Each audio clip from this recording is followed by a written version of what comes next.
شباب شلونكم؟ شخباركم؟ اليوم جايبلكم اقوى برنامج هاكر على الاطلاق. طبعا البرنامج من تصميمه انا بعد تحميل البرنامج ملف مضغوط وفك الضغط نفتح الملف، بعدها ندخل على الحافظة اللي هي بيها البرنامج. شباب عندك هذا الاوترون هو البرنامج، حاول ما تحذف اي ملف من ملفات البرنامج لانها ضرورية اللي هاي ملفاته. طبعا تدخل على الاوترون الخاص بالبرنامج اللي هو هذه، راح يفتح لك هالبرنامج. شباب هاي واجهة البرنامج. هنا عندنا السايلنس اطلاق الصوت اللي هي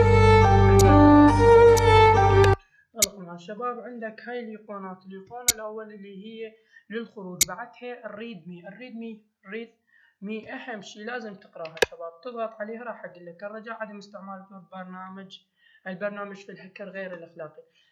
البرنامج مقدم من حيدر الامير، يعني أنا تكنولوجيا المحترفين، يتم إغلاق البرنامج تلقائيا إذا تم التعديل عليه، يعني يغلق روحه بوحده. سيتم تنزيل نسخة معدلة من هذا البرنامج حسب الإقبال عليه، يعني أشوف التفاعل، إذا زاد إقبال عليه أحاول أنزل نسخة معدلة منه. والملاحظة المهمة، أهم ملاحظة شباب، لا يعمل أكثر مميزات هذا البرنامج إذا لم تقوم بالتسجيل فيه. يعني شباب هاي راح أشرح لكم الخطوة. طبعا هاي الزر اللي هو هذا أبديت اللي هو لتحديث برنامج، يعني من ننزل نسخة معدلة راح أحدثه. طبعا هاي زد شادون اللي هو كلها معروف موقع الصفحات المزورة، هنا عندك أيضا هذا موقع معروف الصفحات المزورة. شباب هنا عندنا ملاحظة مهمة، طبعا تم التصميم بواسطة حيدر الأمير.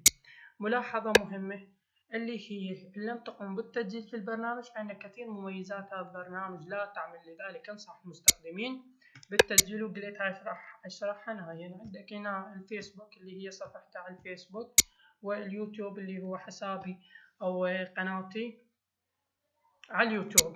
طبعا شباب نضغط على ستارت، بعد هنا راح يطلع لك يقول الرجاء التسجيل في البرنامج قد لا يعمل إن لم تقم بالتسجيل. التسجيل يعني تسجيل بحساب جيميل، فيسبوك، انستغرام، على راحتك. طبعا أنا انترنت ما عندي حاليا، الكهرباء مطفية، راودكم شلون يعني التسجيل. بعدها أي حساب يعني تختار أنت تريد بالجيميل أو الفيسبوك أو انستغرام. طبعا مثلا أنا أريد أسجل بالجيميل، طبعا أنا ما عندي نت. من عندك نت يعني الشخص اللي يستخدم هاي البرنامج وعنده نت راح يضغط على هاي الجيميل، راح تنفتح له الواجهة، هاي الواجهة وبيها أدخل البريد وكلمة السر. ملاحظة قد لا يعمل البرنامج إن لم تكمل التسجيل، يعني لازم يدخل بريد وكلمة السر وتضغط على متابعة مع تقييم البرنامج وتقيم البرنامج. بعد ما تسوي ذني كلهن تضغط على ستار. طبعا اللي هي الواجهة الأساسية أو الرئيسية اللي هي هاي. شباب إذا ما تسوي أو ما تسجل بالبرنامج راح يلغي ذن الخطوات الثلاث أو يلغي ذن البرامج الثلاثة اللي هي متاحات الجيميل وهاكر الفيسبوك ومتاحات الحساب الروسي أو البريد الروسي، راح يلغيهن، يعني يشغلك بس متاحات الهوت ميل. لكن إذا سجلت بالجيميل، يعني حطيت بريدك وكلمة السر ومتابعة وقيمت البرنامج، فإنه راح يفتح لك هذين الخيارات الثلاثة. طبعا شباب أنا عمدا سويت هذه الطريقة، لأن يعني إذا ما سوى الطريقة البرنامج لا حد راح يقيمه ولا حد راح يسجل بالبرنامج، لذلك أنا سويتها عمدا. وما أقدر يعني قدامكم لأن الكهرباء ما موجودة، كان سجلت وراويتكم الطريقة. طبعا طريقة اللي هو قلت المفتوحة بدون التسجيل، ما تحتاج للتسجيل، اللي هي متاحات الهوت ميل، تشيك هوت ميل. طبعا تضغط عليها راح يفتح لك برنامج متاحات الهوت ميل.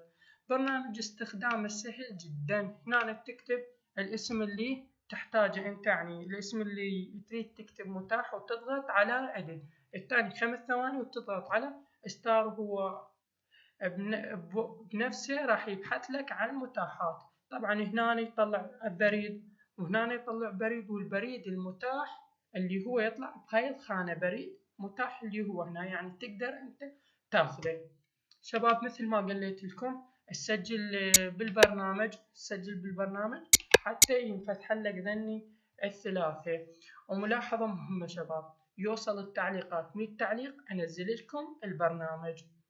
وشكرا للمتابعة، أتمنى استفادتم من الفيديو.